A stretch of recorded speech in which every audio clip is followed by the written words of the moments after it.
Good morning, everyone. This is Saundra, PayrollCentric. We're so happy to have you here.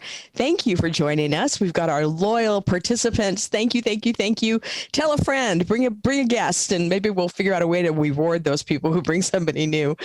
We send out these emails to remind you of our webinars coming up every Thursday morning at 10 a.m. And we try and give you a little bit of a peek into the future so you know what's coming up. But today, I'm so excited for today. Charles has become an expert in bereavement, leave codes, and things like that. And so Charles is going to be telling us what he knows and what is going to be happening in the future regarding the laws surrounding that. He also has a couple of other little tidbits of information for you. So stay attentive, stay tuned. And with that, Charles, it's your turn. Thank you very much, Saundra. So for those of us who either watch these on our YouTube channel, PayrollCentric Presentations, or join us in these webinars, there was one a couple of weeks back with a guest host specifically talking about changes to the law in California that were effective come last month. Well, here we're going to talk about that's all great and well, but how do you put these into practice? So let's start with pay transparency. You've been hearing about how you need to, if an employee wants to know the rate for everybody that is of a similar job classification, how much they're getting paid. Well, we can provide you with that information by running a report. It's called the Employee Listing Report. And I've set one up here under reporting, under the Save Company Reports, specifically to give us the information. So I clicked on Save Company Reports, and it is this one. Let me see here. Actually, I saved it under My Reports because it would be easier to look through. So I have the employee listing for Santa Monica. So they ask for everybody to have within a certain range in a specific classification. So what I did was I set up the report to show me everybody in their home department. But we have other filters in here, like say employee pay groups and employment type, so forth, or like their home department.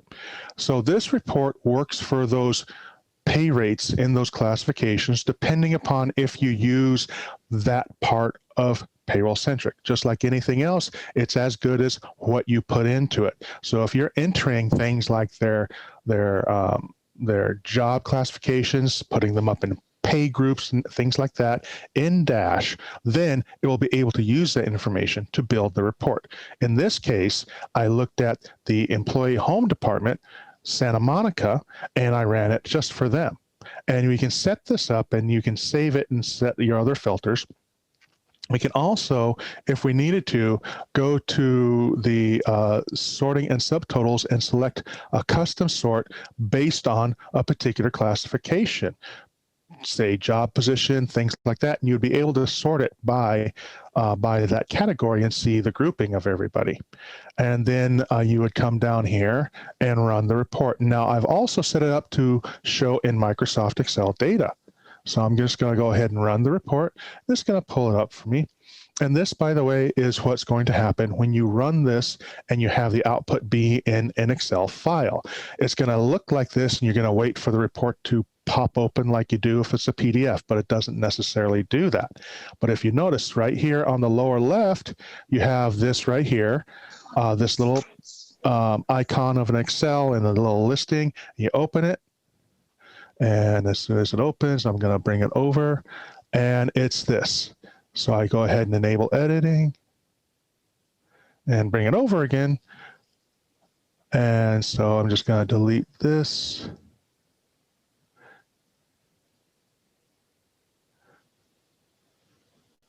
Okay, so here you have it. All of these right here are the employees. And if you look over here, this is their rates by the hour or by the salary. And as you can see, we're looking at this. This is old. This is our demo. None of this information is actually factual or anything. It's just, fake people, fake information. But if you notice that it's $15 an hour, which is outside, I'm going to cancel that, outside of the minimum wage range. So we can look at this and see, oh, I need to increase some wages. But if you look at this by your job classifications or by people in a location or whatnot, you can see if you're actually, you can use this not only to respond to anybody's questions, but you can use this to see if you're competitive, right? If you're looking on LinkedIn, people's salary rates for the similar jobs, you can see if, you can see if you're competitive to where you can get people who with the qualifications for what you're paying them for. So it's a useful tool. And it's something that I would recommend running at the beginning of each year, because it also falls under the thing, like, as I was mentioning, the minimum wage requirements. You can look at this and see if people are being paid at least minimum wage. And the webinar from that period also talked about the minimum salary for exempt employees. So you want to look at this, and this will tell you that information. You can run it in PDF or Excel spreadsheet like this. And so that's how you would run that information. So I'm not saving it because I don't need to.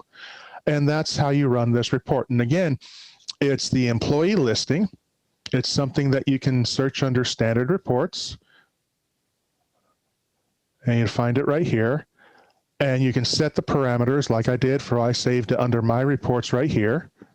And I set the parameters either using filtering, or you can use the custom sorts and select the options. And that's how you would take care of looking at pay transparency, who's got the minimum wage, any of that. So another item that was mentioned in there is record retention. And the thing that we're running into right now is people are asking for their tax documents for, say, 2019.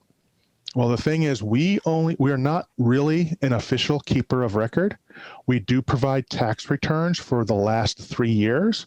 So when what I mean is we provide them the availability of them in Dash for the last 3 years, as well as the payroll documents that you get for the payroll reports. So we do recommend, when those are available, to download them and keep them somewhere where you keep all your documents, because relying on them to be here is just we only keep them for 3 years. We do not have the server capacity to keep more than that necessarily, because all that takes up memory on our servers. There's just not enough room for, we had to stop it at 3 years. Now, if you need something earlier than that, we can upload it.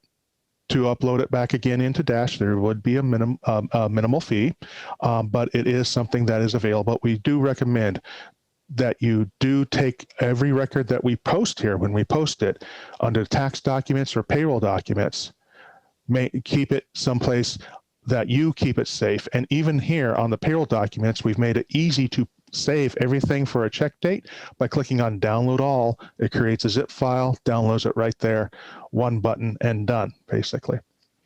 Another thing that was talked about was bereavement. How do you set that up? California law says that you have to have, according to the presentation, was that you have to give them 5 days worth of bereavement. It can be paid or unpaid. But if you have a pre-existing bereavement policy, you have to follow those guidelines as well. Well, how do you do that? Well, at the company level, we can set something up to where you can have 2 different codes: bereavement, which pays them out at the regular rate of pay, or bereavement unpaid, where we basically record the hours, but it doesn't pay anything out. So if I were going into payroll, and I went into here, and I went to the batch to where I could go ahead and enter information, and I selected the code. Let's see here. I should go up. I have bereavement. I put in, say, 16 hours, and then that's all that I provided for under my policy. Anything else that they get by law, I can just go ahead and put in here. So put 8, and I hit save. And I can view the details, and it shows me that the bereavement unpaid. Now this is got a funny setup. So let me go ahead and go to somebody else. Let's see here.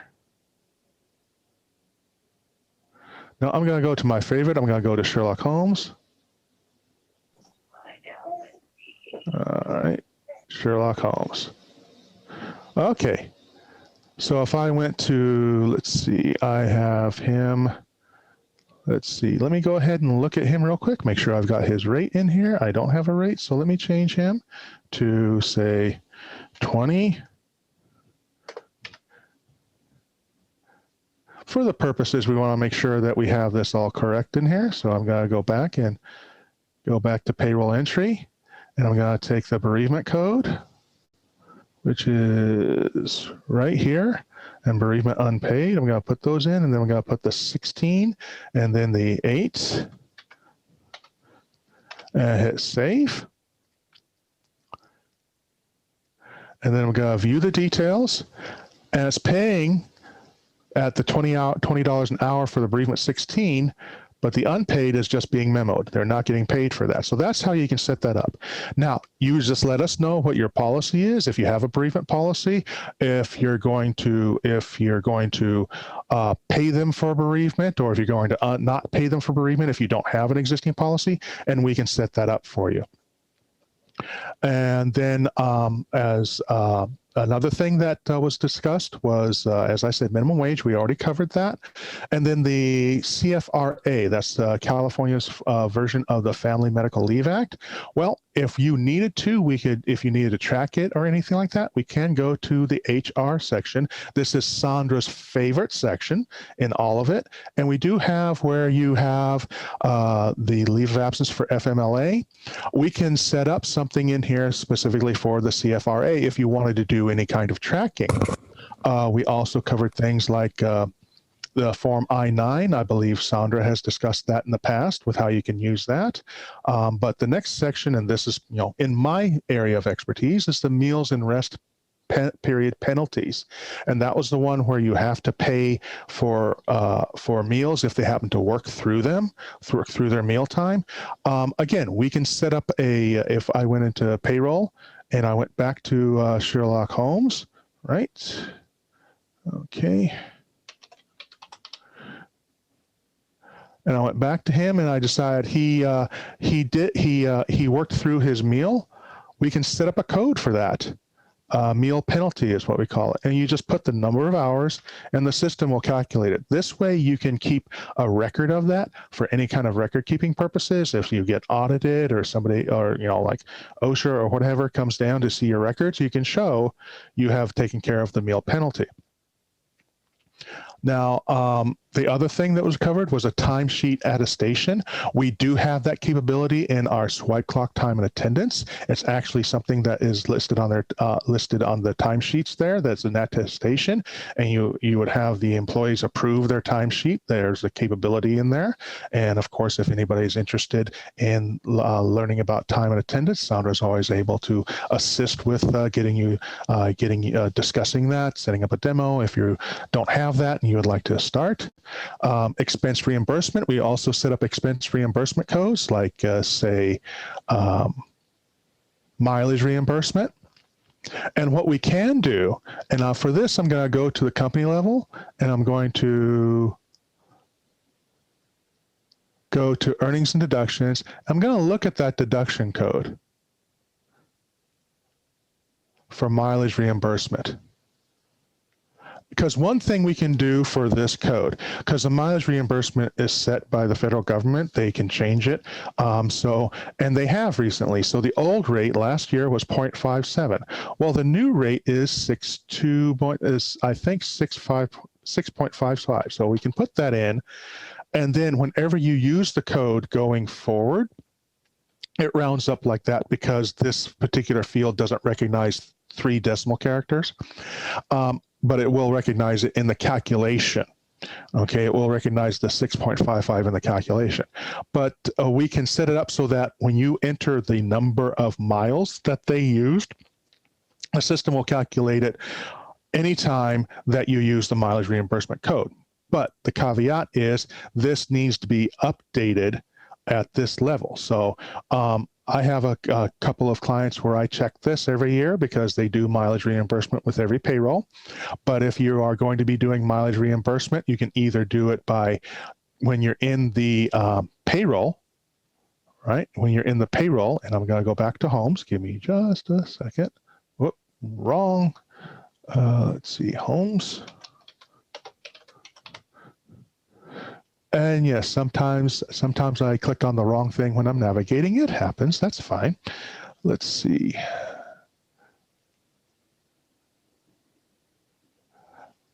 So you can put in the 150 hours and you can leave it like this, and whatever's set up on the code will calculate it, or you can enter it right here. Right? And that way you do that and it just records the information for any future use. And then let's see, so that was for, now we have others. You can do as many different kinds of expense reimbursements, cell phones, uniforms, all sorts. And we can set them up to be as specific or as general as you want. If you just want to have a generic expense reimbursement that covers everything, we can do that as well. And then harassment training was the last thing on there. And again, this is something that is in one of Saundra's favorite places, is right here. We can keep track of the harassment training. So it could be under the training right here. And we can have a category for it, anti-harassment training. And we can put in the information. Was it taken? Was it not? Do they need to take it again? That kind of thing. So all of that can be done in here in the HR section. And we've actually covered in one of our webinars, specifically this section. And it's a useful tool for keeping track of these things that you need to keep track of. And so that's everything that was from that meeting. Now, there are other things that we wanted to discuss today, like how to terminate, how to classify, and also manual checks. Okay, so we did Charles? go, yes, ma'am. Let's take a moment here to see if there's anyone who has a question regarding this part. I don't see anything in the chat, but I wanted to take a pause for that. Thanks for acknowledging my favorite tabs in Dash. It brings me joy. If you want to know about it, man, I'm happy to show you everything I know. But the other thing too is there's a distinction between saving reports to My Reports and then the other categories of reports. You want to explain that distinction so people know? Yes. So I went to reporting and I saved that particular report under My Reports. Now, what does that mean? I happen to be in this company. It's our demonstration company. If I were in your company and I saved it to My Reports, you would not be able to see it, because My Reports is exactly that, My Reports. It's specific to the user. Whereas saved company reports, this is specific to the company, meaning anybody who has access to this company, the appropriate level access, right? We set up the security levels for you. If you have the appropriate security level for this company, you will be able to see anything that is saved here. So that's if you have more than one person that is a user for Dash. If you wanted to save something for them, you save it here, they'll be able to see it. But if it's something that you just are working on that you want to see, you save it under My Reports. Now, the distinction being, anything you do to a saved company report is saved. So if the people have something in there that you mutually work together on, you may not want to mess with it, simply because then whatever you've done to it, everybody else will see. So if you're just working on something specific and making adjustments, everything, you would save it under My Reports, because that is there for your personal use. Perfect. Thank you. All right, proceed. I don't see any questions. All right. And thank you very much, Saundra, for reminding me not to just like keep going and going and going, because I do these trainings. I'm having so much fun. I can end up like the Energizer Bunny. So let's see, where were we? Okay, so terminations. So let's say Johnny Appleseed has not been, is leaving the company. He has decided to go back east. Let's go ahead and look at him. How do we terminate him? Well, I clicked on him in the employee search screen, and that brought me to this information here. And I obviously, most everybody knows, there's the demographics where you change the address and everything, but the other thing you can do is change their status. So I'm going to click on demographics up here. I could click on the black dot as well, but I like to do it from the menus. And over here on the right is the employment status. And we do have employment type. We've got the generic regular, full-time, but we can add others like, say, apprentice or journeyman, depending upon our client's request. Now here in the employer status, we have terminated. We have leave of absence and other, but again, we can add more categories depending upon our client's request. We can ask, we can put in resigned, retired, all sorts, or in the case of something like, whichever one you need, as long, to identify that they are not working for you at the moment. And so we click on terminated, and this is where the screen pops up like this. Now, under the termination date, that's going to be the date that they've been terminated. Okay. The effective date you want, it governs when this actually goes into effect, like when you see this information. And generally speaking, a termination date is something in the past. And then you put in, say, they're going to be terminated as of, let's see, today is the 9th. So we put the 9th, and then the effective date, we put the 9th. We don't necessarily put a future date for that. Why? Because that basically locks the termination date from being changed. Right? Because it's a future dated change. It doesn't go into effect in the system until the effective date, regardless of what the termination date is. And so the termination reason you can select, and again, we can set up a variety of reasons depending upon your requests. Last day worked, that's an option if you want to keep track of what their actual last day worked as opposed to their termination date, you can do that. Down here, you can click on different items to say, to make sure that if you ever rehire them, they're not automatically into effect, especially something like direct deposit where maybe they've changed banks and all of a sudden they're waiting for their first paycheck and it's not come because it's got the old information in it. And then I could hit save and that would save the information, but I'm not necessarily going to save this right here. And I'm just going to go ahead and cancel. And that is how you do a termination. Now, the other thing we wanted to talk about was classifications, or rather how to classify somebody. And this is a complicated cost center setup. We call them cost centers because usually that's what's done for bookkeeping purposes. If you have multiple departments and you want to see how much each department is basically costing the business, as you can set, that's the cost center, so you can set that up. And it's also used for labor distribution purposes. But here is where we have a variety of locations, and you can set up departments and all sorts of divisions. So you notice this one has 5. Our default setting is 3, but we can add more if you need them. And you can also set up a default, you can have it where there's a default supervisor for those different areas, as well as an override supervisor for some reason. Now, why is this important? I mean, you can just have everybody under all employees. It's important for reporting purposes.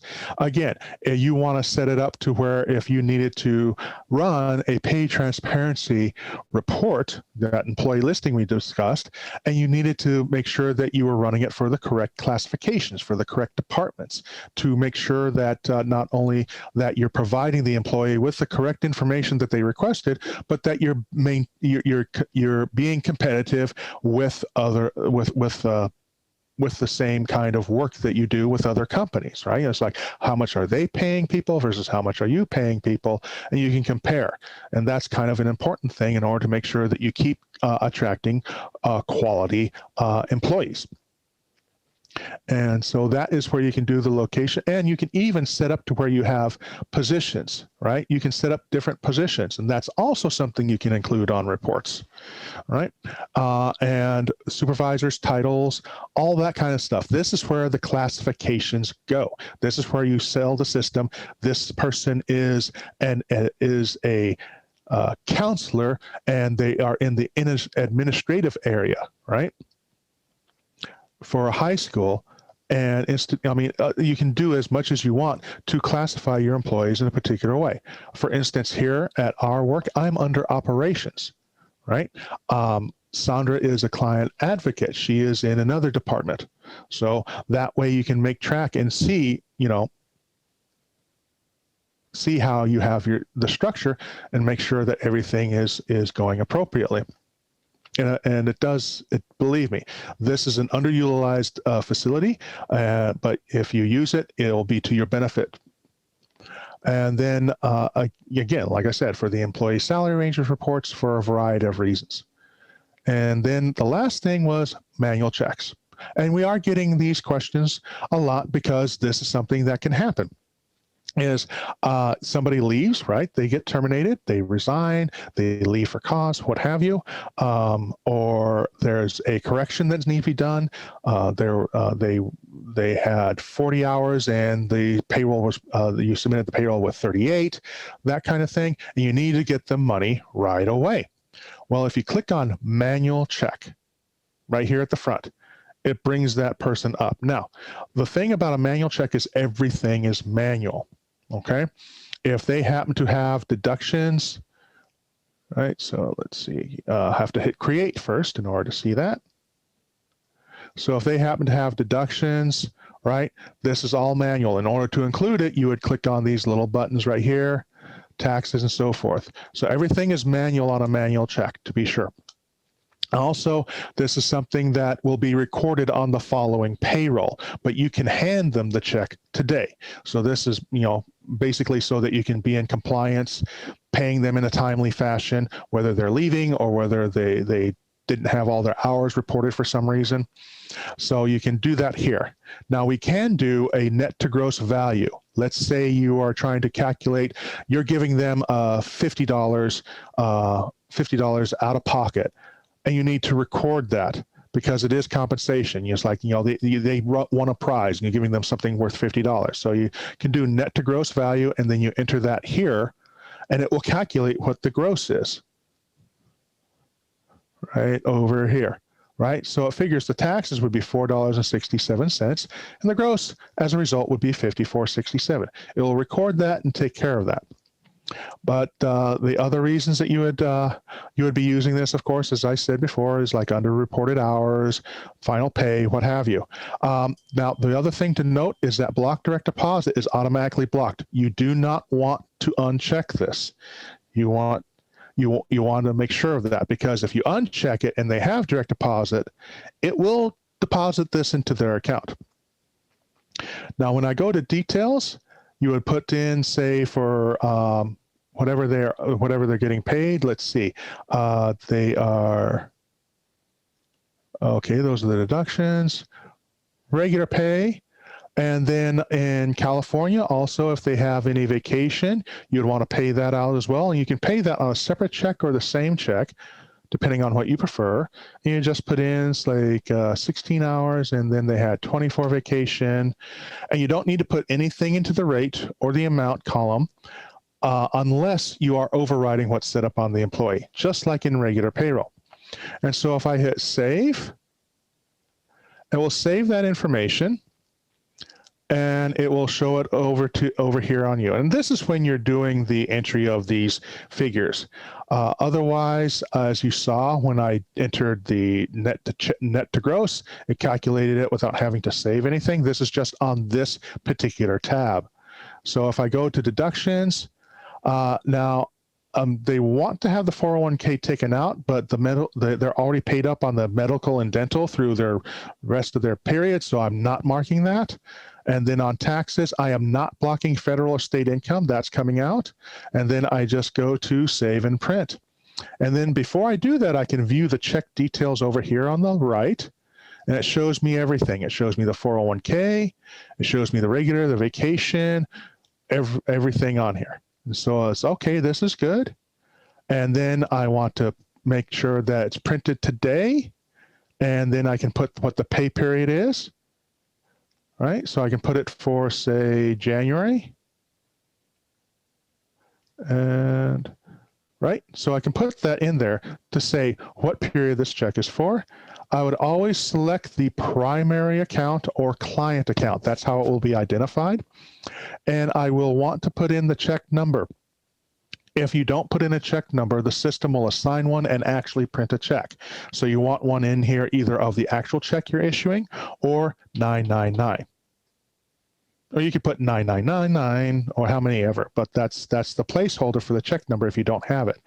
And then you can put in here, say, final check for the check memo. And then the last step, print and save manual check. This will create the PDF that you can use to to hand them their check statement. And then it's coming up. We'll wait for it for a second. And as it's coming up, it will come up and it will look like this. And what you'll see at the top is it looks kind of like a check. And the reason is that if you happen to have check stock that we provide you, you could actually print this on that check stock paper, and that top portion would be an actual check. You would just sign it and hand it to them. So if you don't use check stock, what you do want to do is when you print this out on regular paper is chop up everything up above and including this micro number, right? Everything above that and including that, you want to slice off as best practice, and then you would hand the employee the section that is the check statement. And as you can see, it says at the bottom, final check. And it shows you everything. So that is how you would handle that. Now, by hitting print and save, it's already created a voids and manual batch for the company on the payroll. Right here, it created this VM batch, and it has saved that in the batch itself. So if I go in this batch, let's say I made a mistake and I need to delete it. I would actually have to go into the batch, and I need to delete the check and start over. Once you've printed it, you can't just adjust that check. And so that is the whole section on the manual check. Any questions on that? Because I know this comes up a lot. And of course, if you ever have any problems with it, you can let us know. We'd be more than happy to assist. Well, as always, Charles, you did a great job. I don't see any questions in the chat. They'll probably think about it afterwards. And of course, you can email us with your questions if we've missed it. So if you want a moment to think, I'm going to give you some tidbits of things to come. And I hope you'll join us in the next couple of weeks. Oh, but before I do that, one of the things that we talk about a lot is the lunchtime penalty. And it's not a penalty to the employee. It's really a penalty to the employer. And there is a way, if you have a timekeeping system, and hopefully you have ours, we can block early clock in from a lunch break so that they don't clock in sooner than the 30 minutes. We can also block early clock in if they're coming to work and they're too early. Or some companies will give like a 5-minute grace period. Like maybe you've got a bioidentical clock and they have to clock in or clock out by standing in line, right? And so you've got to give a little bit of a break so that if they were the 5th person in line and the clock actually clocks them in at 8:02 instead of 8, there can be a grace period put in the setup of the timekeeping system. But the penalty seems to be a question that we get a lot. So on our timekeeping system, we can block early clock in. In other words, they cannot clock in until it's been 30 minutes, not 29, not 28 and a half. It has to be 30 minutes. So something to think about. And if you would like a high level overview, we are going to be doing that on February the 23rd. If you'd like a personal one-on-one demo with me, I'm happy to schedule that for you as well. We have a couple of questions here. Can you go over the employee termination? I got a call and missed it. Love, it has been recorded, and we will put the recording up to for you to see. You'll see it in about 4 days or so, and that way you'll be able to get to it. Okay, I'm so sorry, but we have to end our webinar pretty soon, so thank you. And it's on YouTube as well. Our YouTube presentation channel, the link is in your reminder of our PayrollCentric webinars. It's at the bottom of the reminder. So please go there and subscribe. And that way you will get notification every time I upload a video, whether or not it is before or after I send out the invitation, it's there. If you would like more information on Linda Duffy's presentation from which Charles fashioned his demo today, It is in the invitation I sent yesterday. She did her presentation with us on the 19th of January, and the link is right there. You can go directly to it from the invitation, or of course, you can go to our YouTube channel.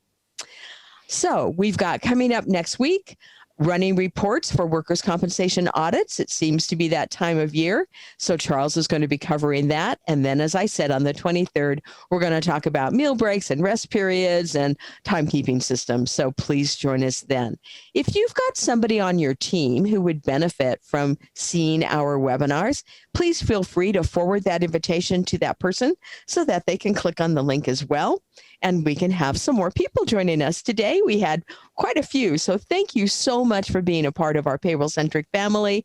We love you all as family. We want you to join us at the table anytime you are able to. And if not, go to the YouTube channel and see it then. I'm going to stop the recording now. I want to wish you all a wonderful day. Bye-bye for now.